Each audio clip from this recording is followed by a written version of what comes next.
You are now listening to the Here for the Truth podcast, hosted by Joel Rafidi and Yerasimos.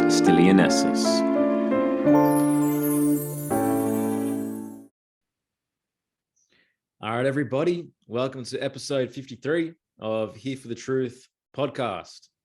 We've got Jeckov Kanani joining us in just a moment. Jeckov was born in Israel. He moved to Canada to build a life for himself. And then 2020 hit and he had to make a choice to stand up or sit down, and he stood up, and as a result, he was actually forced to flee Canada as well. So it's a bit of an interesting story, and he's a great dude. I hope you enjoyed the podcast. A couple of announcements before we get into that. Hereforthetruth.com. It is up. We are live. Go check it out. We've been working on this website for a while. From there, you can book personal coaching with Yerasimos and I. You can get your merch, the mugs, the tees, the hoodies. You can watch all the episodes, listen to all the episodes, and you can also subscribe to our newsletter to get releases of all future episodes, and also receive a nice little discount for you to use on your merch purchases. So we hope you enjoy that. And anything to add, bro? That's all I got, man. Jeckov Kanani for y'all. We're good to go. Let's do it. Jeckov Kanani is here. Jeckov Kanani is an accomplished businessman and motivational speaker who's enjoyed over a decade of success in the retail industry. He began his career in skincare sales and shortly developed his own skincare line. He had over 25,000 happy customers across Canada. But since losing his business in 2020 due to the COVID pandemic, Jeckov began to speak out against the lockdowns and restrictions and quickly discovered success in the Canadian freedom fighters movement. Jeckov became a social critic. He criticizes the government, laws, politicians, corporations, society, relationships, and much more. With almost 100,000 followers on social media, Jeckov uses his platform to educate people around the world about health and wellness. He is a WBFF Pro World Beauty, Fitness, and Fashion third place in the world, the author of his biography book, The Sound of the Future, and is the founder of Aesthetics Academy Pro, an online fitness school and coaching program. Jeckov, welcome to Here for the Truth, brother. Thank you for having me over as well. I was waiting for it for a fucking month. It's true. I was waiting. You remember how many times we booked a date and we moved in, and booked a date and moved in? Yeah, bro. We tried to schedule it a few times, man. I'm glad that it's finally worked out. Finally. Where do you live, Joel? Sydney? I'm in Sydney. Yeah, that's right. I'm about an hour south of Sydney, so not so much in the heat of things. I'm a little bit further down the coast. Yeah. Oh, nice. How do you like it over there? This is my podcast. I'm interviewing you, remember? That's right. You're supposed to. Okay, we'll talk about that after. Jeckov, you recently left Canada. The people's state of Canada. Can you please tell us about what happened, what was going on in Canada, and how did you get out of there? Of course. So this is how it goes. I lost my business in 2020. Okay. About 2 months after, I started to attend literally every single freedom rally in the west coast of Canada. I spoke in Edmonton, Calgary, and in Kelowna, BC. Long story short, we were attending and trying to bring as many people as we can, to freedom rallies and to try to explain to them about the bullshit rules of the government, because nothing really made sense actually in the first place. If all this shit show, I would call it, was really about your health, we would build, bigger hospitals. We will hire more nurses, more doctors. We will find more cures. We won't lock down people, shut down their business, and destroys millions of lives around the world. But after 2 years of suffering, when I lost my business, I had to work as an Uber driver I did it for 15 months. And I'm talking about like 14 hours every day straight. And I rarely took days off just to pay some debts and to be able to live. And by the beginning of the pandemic, the lockdown was 2 weeks, then another 2 weeks, then another 2 weeks. Then you have to wear a mask to go there, and you have to have the vax to go there. I came to the point where I cannot socialize, I cannot go to the gym, I cannot even train people at the gym, I cannot even have my own business there. And I'm literally kicked out of society. I can do nothing. And by October, I think, or September, the government announced that by November 30, if you are not vaccinated, you will not be able to leave Canada anymore. And I think this was the last mandate that that made me make the final decision and leave Canada. And like on my dead body, I will not be present in any country. That's why I left, because I was born free and I will die free. I want to live the rest of my life according to my own rules, not according to the government to tell me what to do.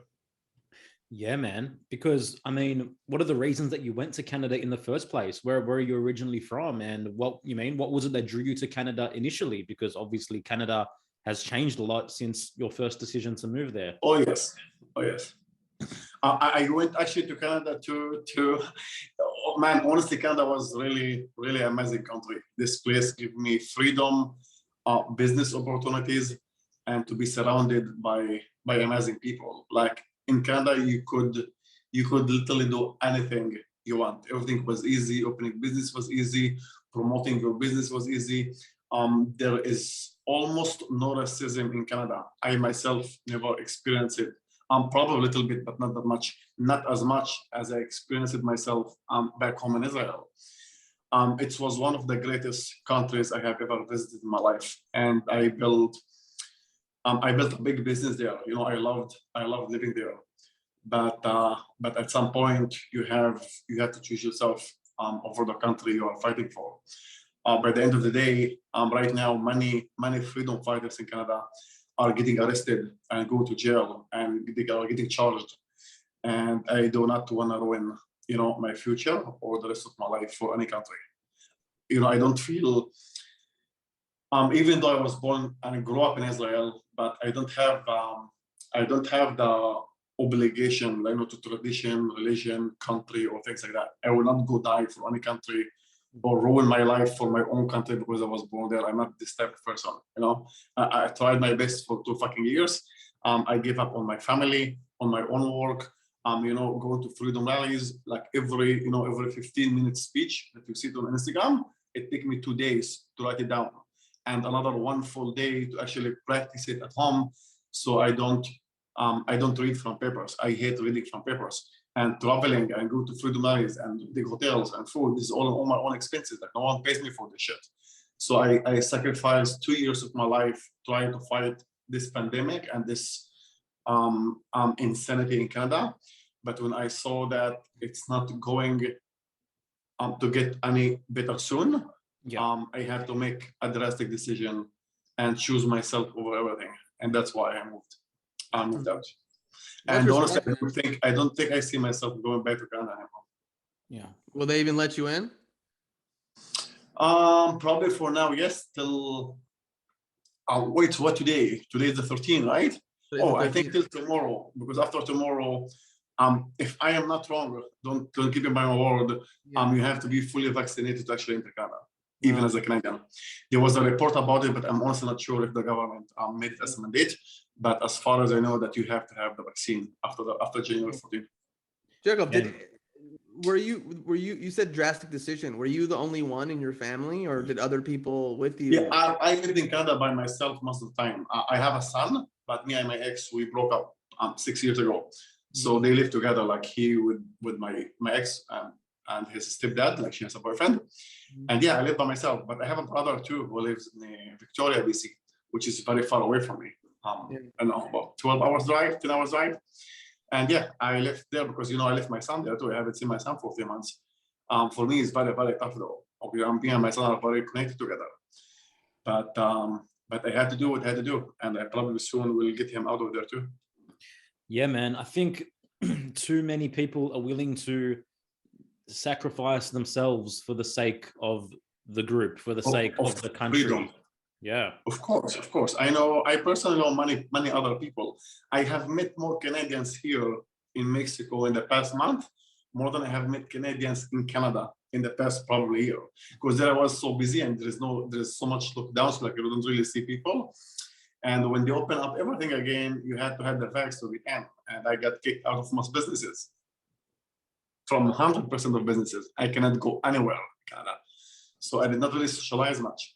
But many people, as I am very vocal on social media, they know I'm here. So they contacted me when they came to Playa del Carmen.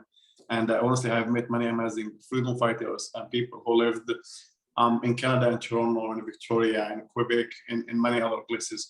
Also people from the States, people from Australia. I met people from Germany. I met many amazing people this past month. Yeah, man. See, there's something to be said about, Ayn Rand talks about the virtue of selfishness, and this is putting ourselves first. If our environment, if our country, if our family, if our group isn't conducive to what's actually beneficial to us, then it's obviously the right thing to follow your instincts and to look after yourself, because that's what we're here to do at the end of the day. So to me, that's actually admirable from my perspective. Let me ask you this, Jeckov. What the fuck is wrong with people? Many things. I'm going to talk about, let me make this way. People are fucking stupid, man. I'm sorry to say this in that way, but I have no, I don't even have enough vocabulary to explain my anger toward people. And I talk about, especially about Canadians. In the States, like you have New York and California, they are the most locked down states, but the rest of the states is open. I was in Florida for a month. I feel like I live in a new fucking world. Zero restrictions, zero masks. No one even talks about it. Okay, they live completely different life. And why Canada, you are so different? Like why? What changed? Why Florida have the lowest COVID rate on the whole United States, and Canada keep lying about the COVID rates? The thing is, people get brainwashed super easily.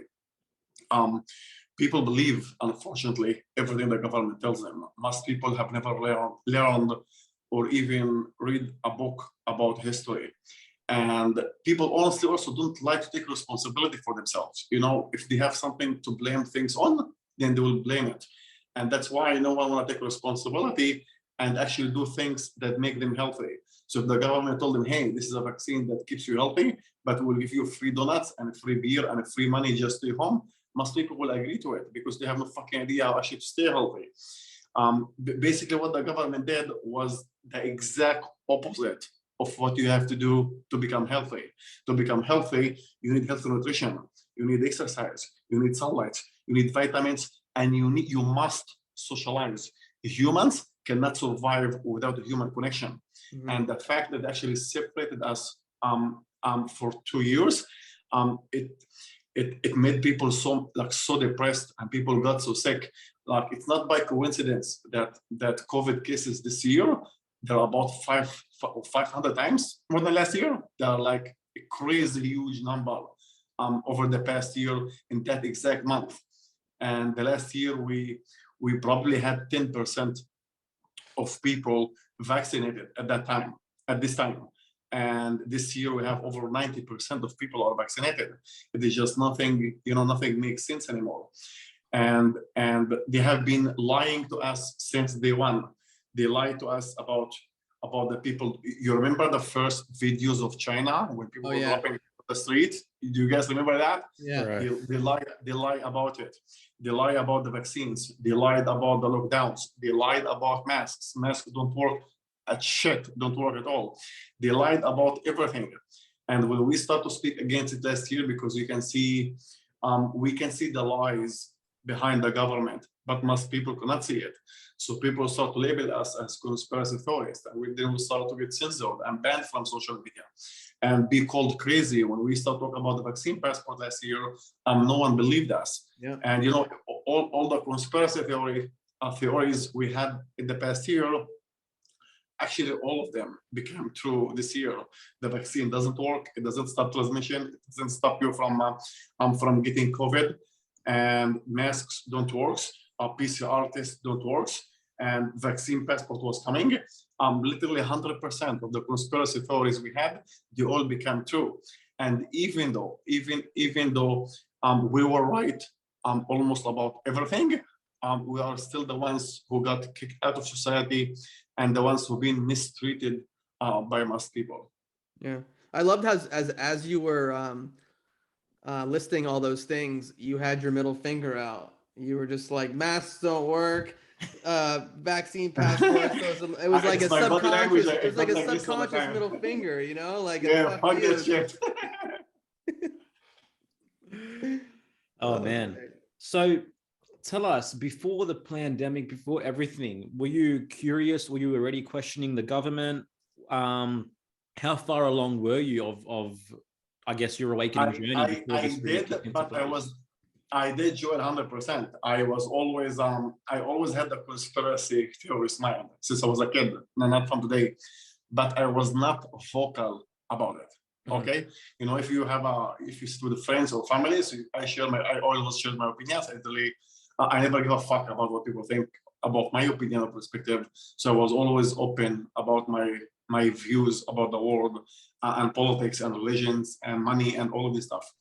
But I was not vocal. Like I never talk about it on social media or something like that. Social media, actually, I was not even active. I used to like to post, I don't know, one picture every month. I was focused on my skincare business, which I was trying to promote through social media. But I was not talking about products at all, like almost zero. Like before I started, I think I had probably 5,000 people on Instagram.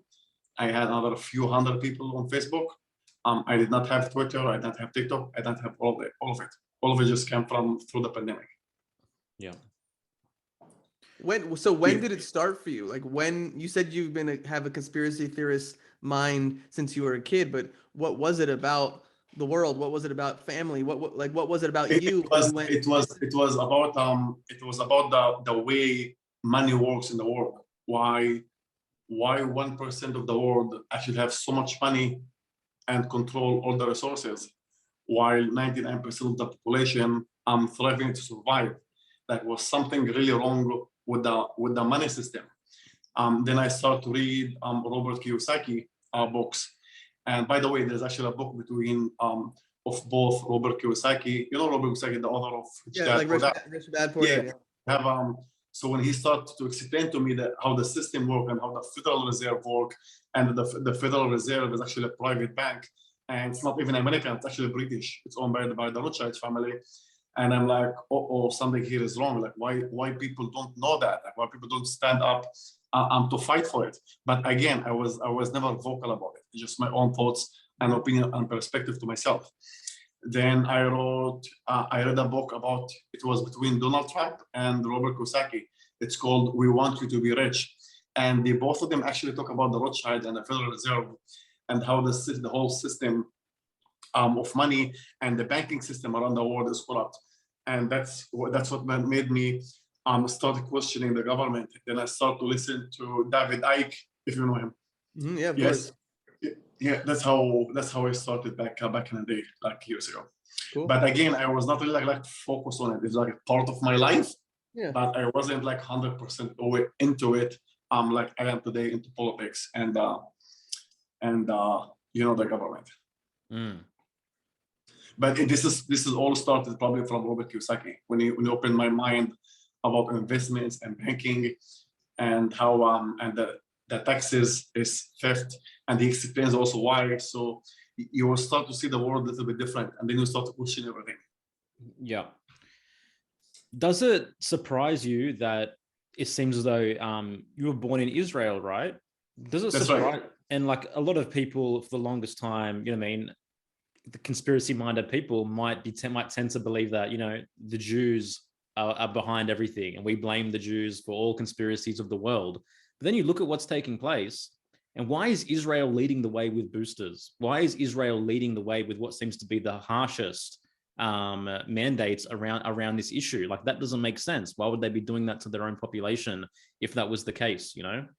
That's a very good question, Joel. So I don't even know where to start because this has to do something with politics and religions and the movements. Okay, when people say Jewish people control the world, they don't really mean the Jewish people. Israel is not a Jewish country; it's a Zionist country. Zionist people control the world, but most people confuse Zionists with Jewish people. Okay, there are millions of Jewish people in New York who are against the Zionist movement and against the country Israel itself. Okay, and they are Jews. Okay, there's a big difference. The Jewish or Jews, it's a religion. Zionist is the movement. Even Bill Clinton, even George Bush once said, you don't have to be Jewish to be Zionist. Okay, Zionists are the Rothschilds, the Rockefellers, the Morgans, the royals, the queens, basically most people who control the planet. You even have a video of Jacob the Rothschild himself. It actually is still on YouTube, but he says that his family actually created Israel itself back in 1948, I think it was. And regard why they do this in their own country, man, this is a very good question. I actually once made a video about it. Probably still on my Instagram. I am shocked as an Israeli myself. You know, when I see Canadian people obey everything the government asks, I was not surprised. Okay, but when I heard that Israel it's even way worse than Canada, I was shocked. As someone who grew up there, Israeli people are not obedient. We are also not stupid. Okay, I can guarantee you that most Israeli people, they are not stupid people. Okay, it's very very small land, and you have over 9.5, 9.7 million people who live there, and there is no type of business on the entire fucking planet that you don't have in Israel. Like in Israel, to survive, you have to be a real fighter because you are born into people who are smart, who they have a business mindset, and there is almost everything there. Like you have to be so genius to actually invent something new. Like if you go to Canada, for example, you will have million ideas of how to open new things because it doesn't have all the type of businesses.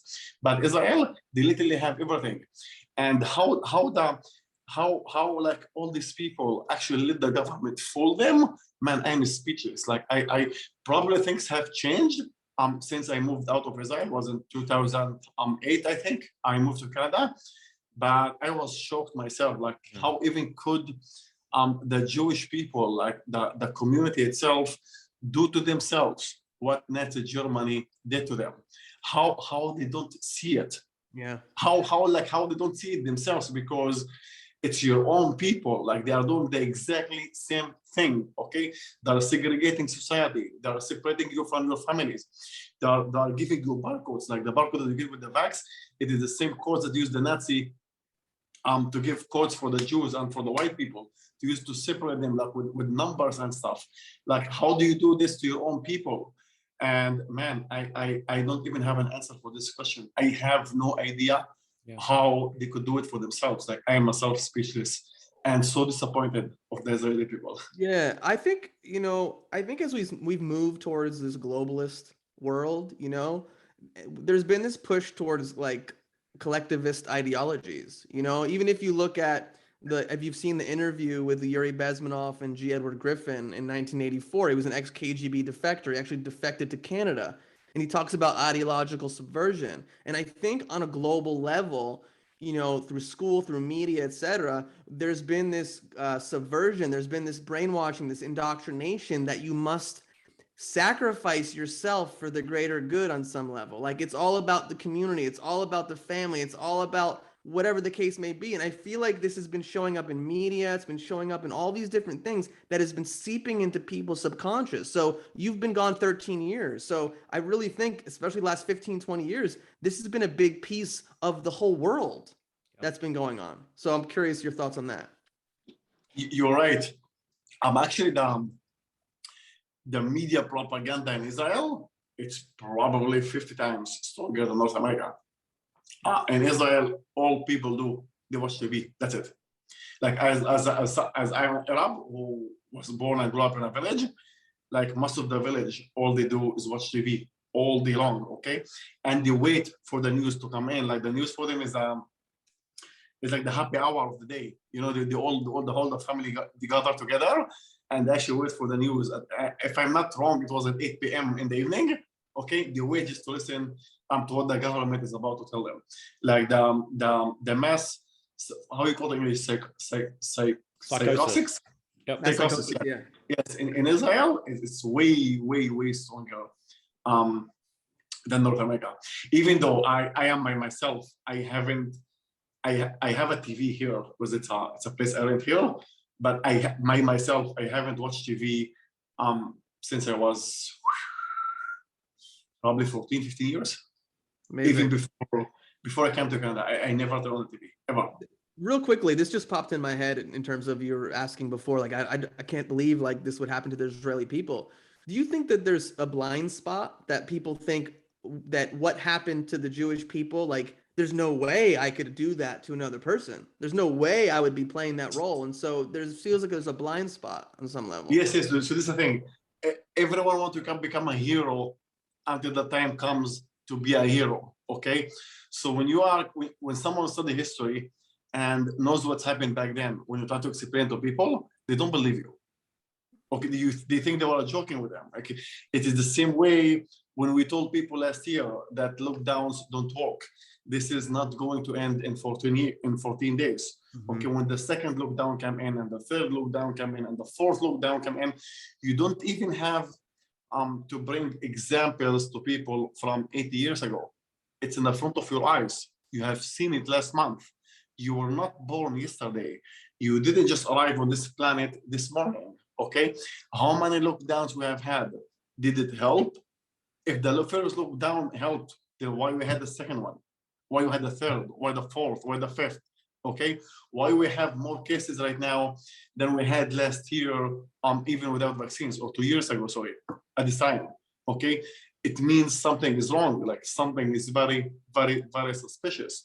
But the people actually decide to turn a blind eye to it, because most people will do anything to avoid criticism, to avoid losing their job, to avoid not fighting with their wives or boyfriend or girlfriend or mom or family or whatever.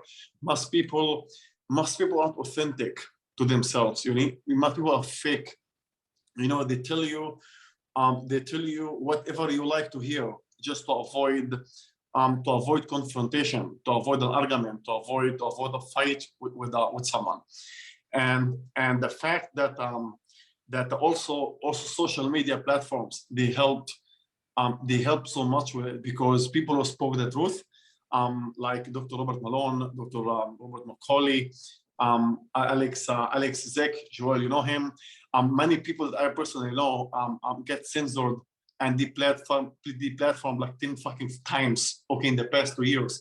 And we have, all of us the same community, like we know each other. So when they open your account, we start to share it. So social media is working super fucking hard to actually deplatform people who speak the truth. Not because they think we are stupid. I think actually the opposite. Because like a normal or a decent adult human being, if you see two perspectives of the narratives, you are smart enough to actually determine what could be right and what could be wrong. And I think this is the main reason that censorship is so fucking crazy. Like, Joel, do you have TikTok? I just started a TikTok recently, like in the last couple of weeks. I used to post 7, but right now, bro, I just have like no passion for it. I post 5 videos a week. They take 3 out of it. The censorship of TikTok, it's like 100 times stronger than Instagram or even Facebook. Man, like if I show you the list of videos to take down, I'm like, oh, I just can't with you anymore. And you know what? If I was on their end, I would actually understand them. Censorship is necessary because the whole national vaccine program is actually collapsing. Their narratives is collapsing. Fauci lied. The whole Democrat lied. They lied about everything. Literally every single word or promise they said, they lied about everything. So all they have right now is paid and sold out politicians and media propaganda, okay, and censorship. Because without censorship, people will not believe them anymore. So if you are someone who search information, like where do you search information? On Google, YouTube or social media. So if all social media take the right information from you, you only found the narrative information, and that's why most people believe the narrative, because it's the only thing you actually find when you search. Yeah. You know what I mean? Like even the founder of I met Dr. Robert Malone in Florida last month. Man, I had a seminar of probably 10 or 12 doctors from 10 a.m. to 6 p.m. And everything you hear from them, it gives me goosebumps. Like they are so intelligent, so smart, so how I can explain this? Like they teach you so much stuff about health and vaccines and medication. And they also explain to you like how corrupt the system is. And you look at yourself like, oh my God, like how these people still believe the government today. I don't know. And I'm not surprised that these people get censored because the information, that they share with others, this information is powerful. And when I talk about powerful, it could turn any sheep person into a conspiracy theorist. It could turn any person to actually start and question the government. That's why social media is full of stupid and dumb facts, because literally social media is censoring smart and intelligent people. Yeah. Well, I mean, they're trying to make the world in their image, right? They're trying to make social media in their image. 100%. Yeah. It's just, But it's tough, man. It's like the whole thing of censorship. It is like they have no limit for it. You know what I mean? Like anything you can say that they don't like, you get censored for it. This has nothing to do with facts. Like even Dr. Fauci itself, the politicians, Joe Biden, all of them, they all say once we get 60% vaccination rate, we get herd immunity. Everything will be open. They lied about it. Okay, they said if you wear a mask, you will not get COVID. They lied about it. They said if you get the vaccine, you will not get COVID and you will not transmit COVID. They lied about it. They said if you get the vaccine, you will not die from COVID. They lied about it. Okay, how much do you see from the narrative? All of them lied. But have you seen social media censor any of them? Did you see anyone from the left getting censored or the platform from all the information they misspread to people? None, zero. They are literally targeting us. They are targeting the people who speak the truth. Yeah. And you know it. Of course, man.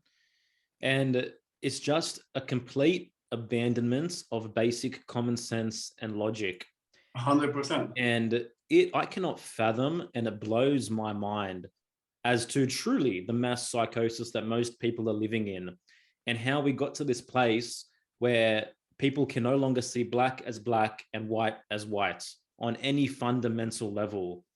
And, when you convince people to betray their own logic, to betray their own reason, then they will do anything to maintain from the fact that they lied to themselves. Because now all these people are fundamentally lies to themselves.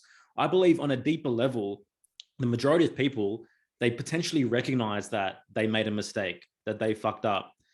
But it's just how long's a piece of string at this point, Yeah, exactly. So this is the thing, bro. You know how many messages I get from people telling me, thank you, I appreciate it, thank you, I appreciate it, thank you. And I even feel bad for them. You know what?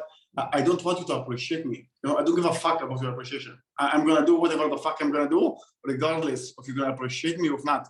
What I want you to do is to speak up, is to stand, is to be brave, and to speak your mind. The thing is, many of my even close friends, man, many of my very close friends, when I talk to them like face to face or on the phone, they all admit something is suspicious. Now, it doesn't matter how not type of conspiracy theorist you are, something inside of you has to tell you that something is not right with all of this. Like you cannot just be that fucking stupid. But that's not the problem. They know something is wrong. Okay, they know they made a mistake. They know the government is lying to them. They just don't have the guts or the courage to speak up.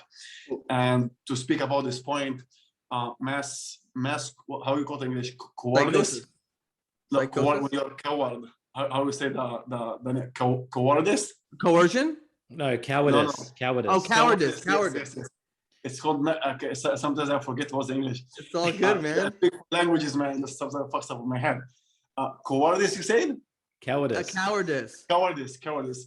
It's a mass cowardice what actually put us on these situations. Yeah. Because even to freedom rallies, even speakers at freedom rallies, when I see people coming to freedom rallies, then I meet them at the grocery store wearing a fucking mask.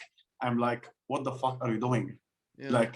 Like all the talk and blah blah blah and all your social media posts don't mean shit if you keep complying. Okay, people love to call themselves, I'm a freedom fighter. You are a freedom fighter. First of all, we don't fight freedom. We fight for freedom. That's completely different things. Second, if you call yourself freedom fighter, the minimum that you have to do is not complying. Keep posting about freedom and anti-government posts on social media, and still wear a mask when you go to the grocery store. Like what the fuck are you doing? Like you're actually making things worse. Like you just stop. Yeah, bro. I feel you. Lion's Not Cheap. I actually know this brand. It's by Sean. What's his name? I forget his last name. Yeah, I forget his last name too. I felt in that moment as you were speaking, I needed to turn it around, because this is what we're dealing with. We're dealing with, it's like I make a joke, I make fun, people are where they're at, I could call them a sheep, I could call them idiots, and on some level, that's what's happening, but listen, I look at you, like English isn't even your first fucking language, dude, and you're speaking truth, and you're speaking out, and you're not complying, and you're standing up. So what fucking excuse do these other people have? They are pussies. There you go. It's just straight up. It's not about your language, but I also know people who barely speak English. I'm not the only one. I know many others who speak up their minds and talk on social media. And this has nothing to do with your language. If you're the first, second, or your native language, it's with your courage, man. It's how authentic you are.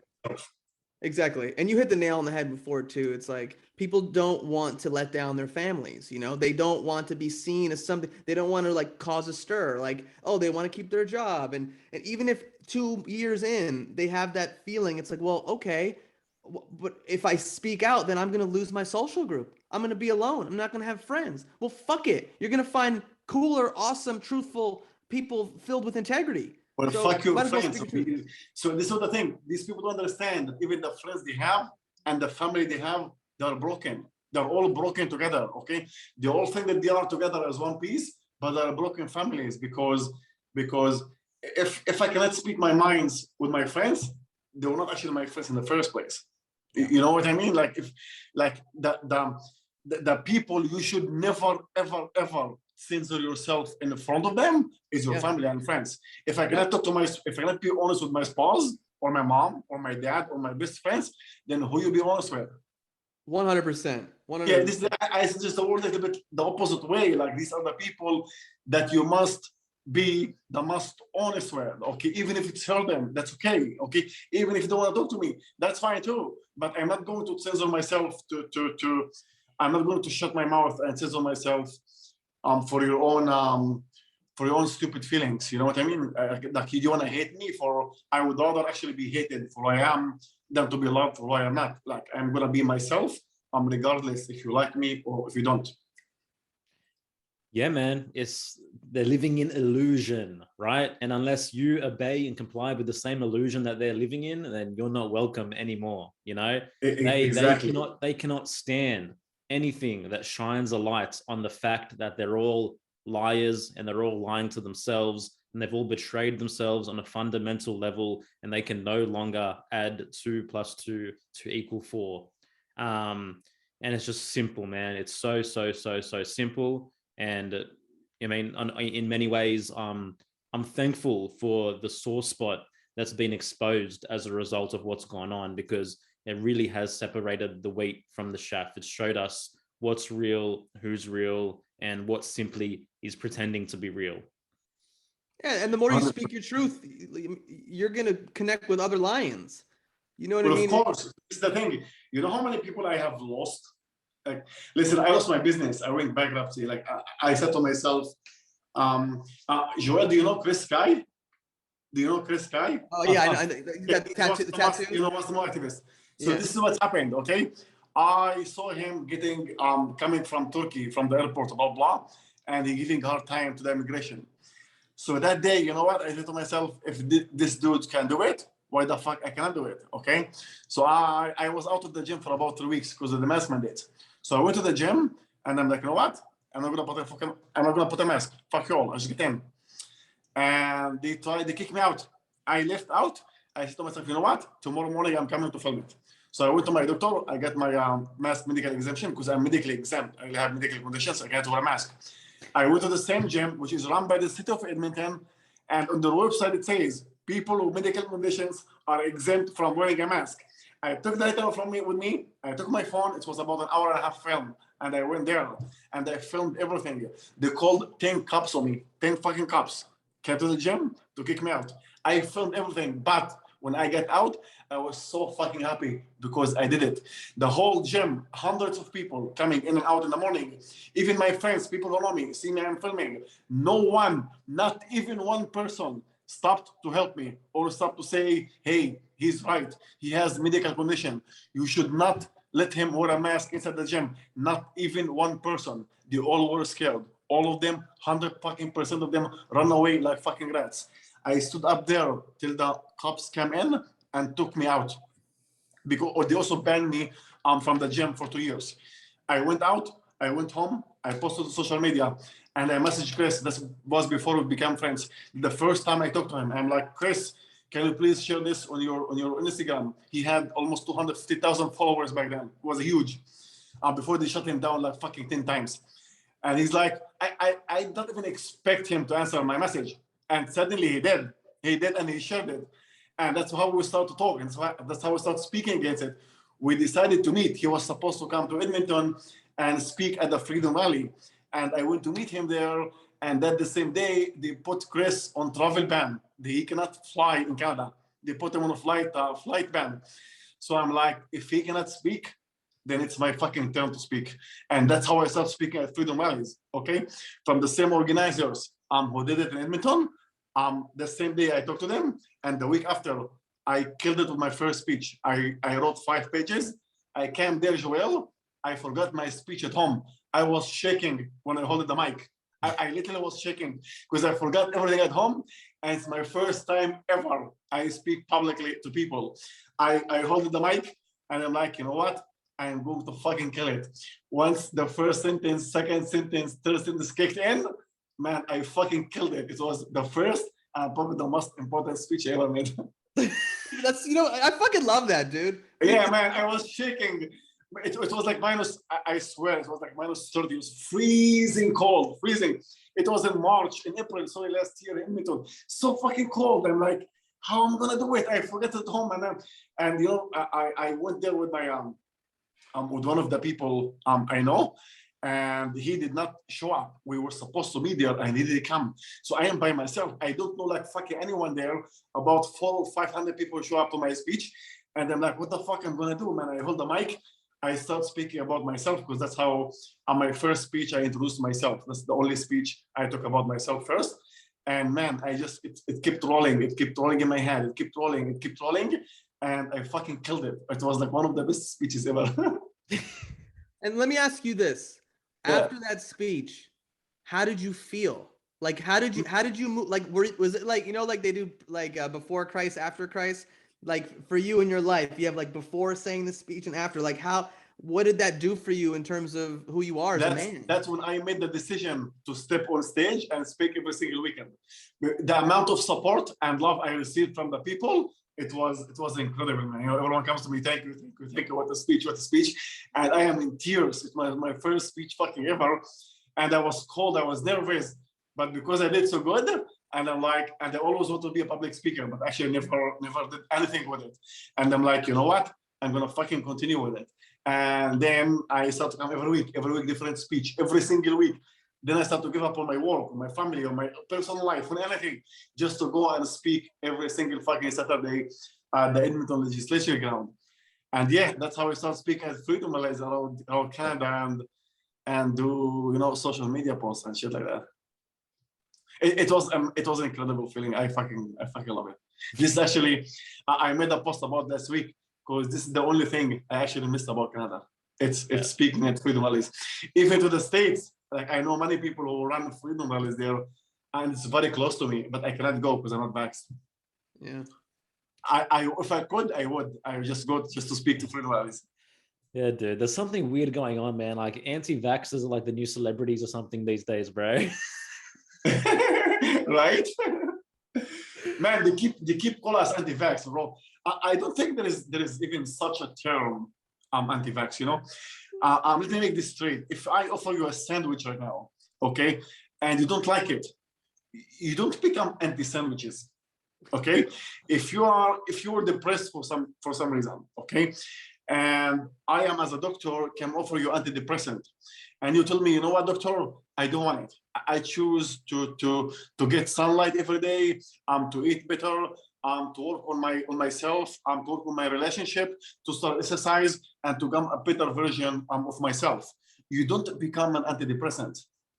Okay, if a woman hit up on you on the bar and you told her no, you don't just become gay because you say no. Okay, the whole term of anti-vax itself, it's all bullshit. Okay, I am not anti-vax. You want to take the vax, fucking take it. You don't want to take it, fucking don't take it. Just leave me alone. Okay, I'm not anti-vax. I'm anti-mandate. I'm anti-corruption. I'm anti-lies. I'm anti-coercing. I'm anti-segregation.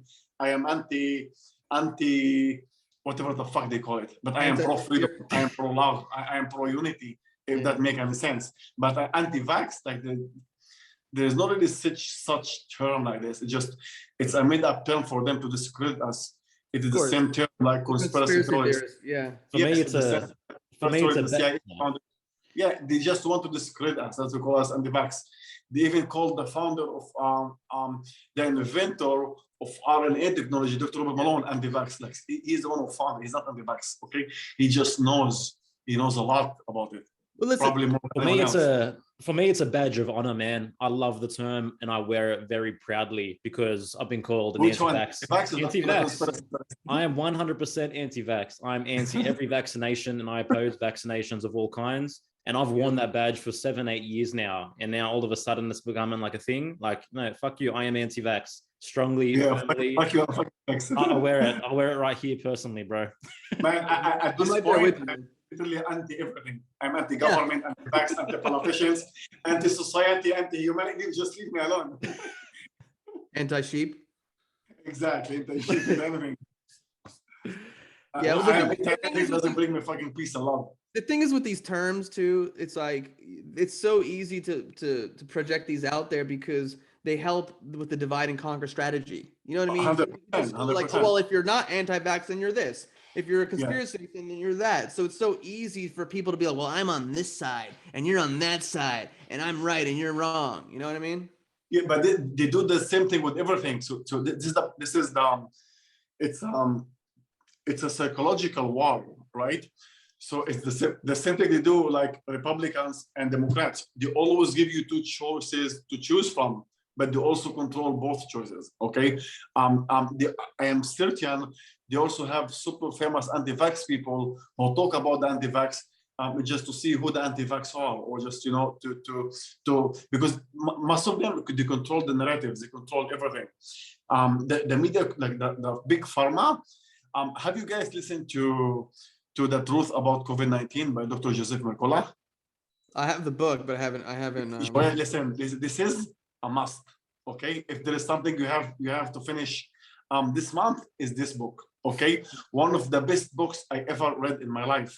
He teaches you so much about the corruption, about how big pharma and this fucking cunt Bill Gates, how they actually manipulate and give money to so many people and politicians and organizations, how they have labs to create viruses around the world. Okay, they do it intentionally, okay, to infect humans. The things you learn there, it's incredible. And the things how easy is it to buy a scientist, and how easy is it to buy a politician, and how with money you can literally manipulate anything. Like even the CDC, okay, according to the CDC guidelines, now this is okay, you can go check it by yourself. According to the CDC guidelines, you are not considered vaccinated, okay, in the first 14 days after you get the vaccine. So if you get the vaccine today, you have 14 days to be unvaccinated till you start to be considered vaccinated. Even though 80% of the people who die after the vaccine, they die in this period of 14 days. Okay, so 80% of the people who die after the vaccine, they actually counted as unvaccinated. Okay, this is how they manipulate data. Yeah, that's a new one for me. That's very interesting. Yeah, I read about it in Dr. Joseph Mercola book, and I literally saw him posting about it yesterday. That's why I just remembered it now. Yeah, I didn't know that 80% number, but I knew that obviously. Yeah, 80% of the people who die after getting the vaccine, they die in the first period of 2 weeks or 14 days. Not like 3 months after, in the first 14 days.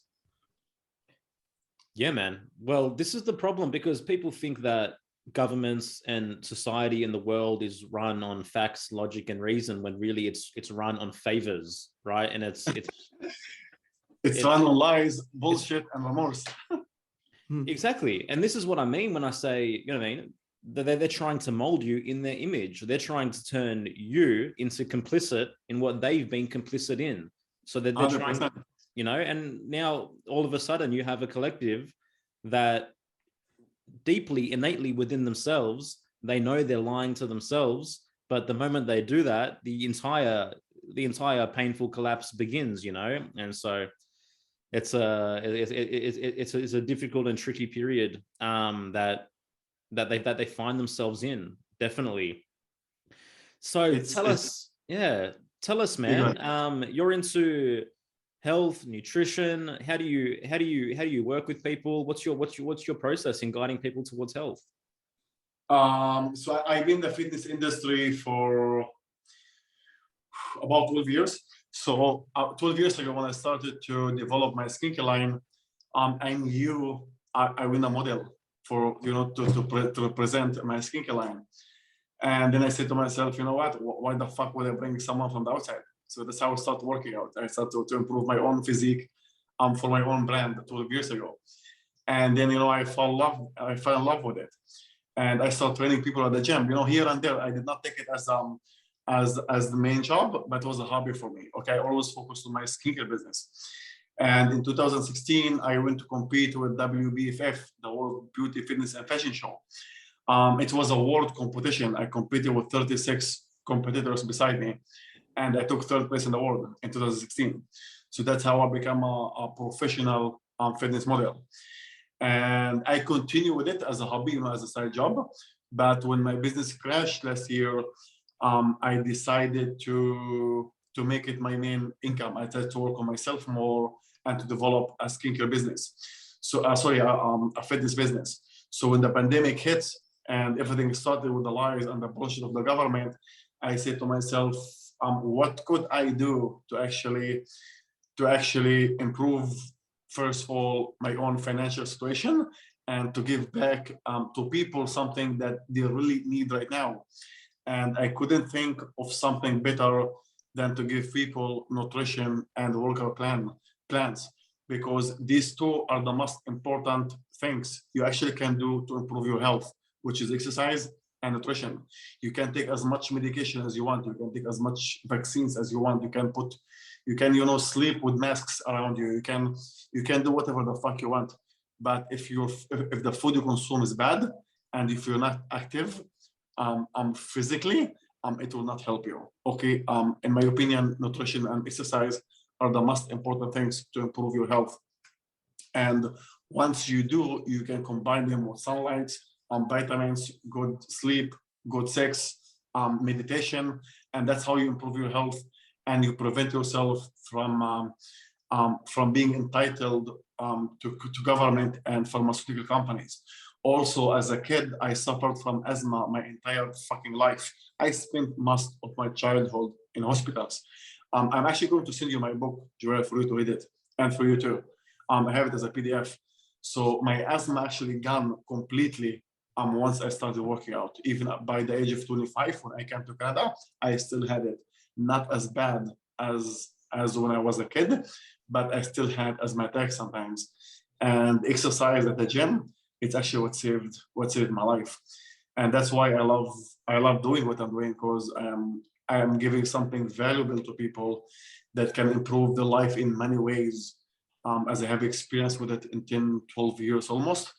And, I know what the fuck I'm talking about. So if actually improve my own life, it could improve yours as well. All right, you mentioned good sex. How does that improve your health? We want to hear you talk about it. Listen, I will tell you how. First of all, you lose a lot of calories. Okay, it's good for depression. It improves your mood. It makes you happy. And you know what? I fucking love it. There we go. Perfect. And this is the truth. We are here for it. Right? Yeah. I don't have anyone today, but you know what? I have had a wild month here in fucking Mexico.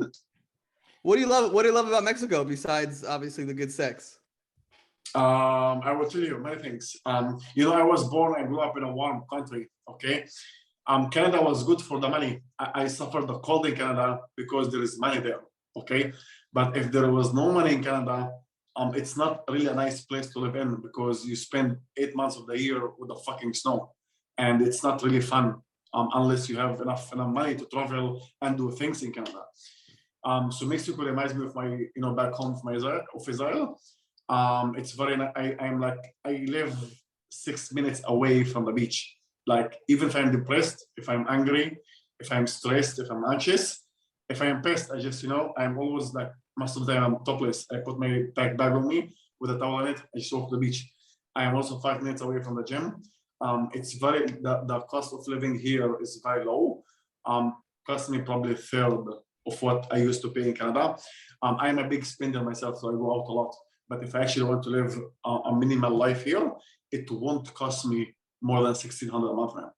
Even with the rent, with food, if I just want to eat and live basically by myself without spending on parties and alcohol and music festival, stuff like that, I won't be spending more than $2,000 a month with rent and everything. I also don't need a car here. I can walk everywhere because I'm close to everywhere. You're close to shopping malls, you're close to the beach, you're close to the gym. It's 28 degrees all day long. I'm living in a place which I have a pool on the rooftop. Even if I'm too tired to go to the beach, I just go upstairs to the pool. Like I'm living the dream, man. I can't complain about it. And of course, the most beautiful woman here, and I'm not talking about Mexicans, don't get me wrong, because there's so many people all over the world come to this place. So every time you go out, you meet new people, you meet a new girl, you meet a new friend, you engage, you socialize. Because the past 2 years in Canada was very, very depressing, man. I also worked a lot. And except my work was all the lockdowns and I cannot see friends and you can't go out and all the masks mandate and you don't see even people's faces was really depressing.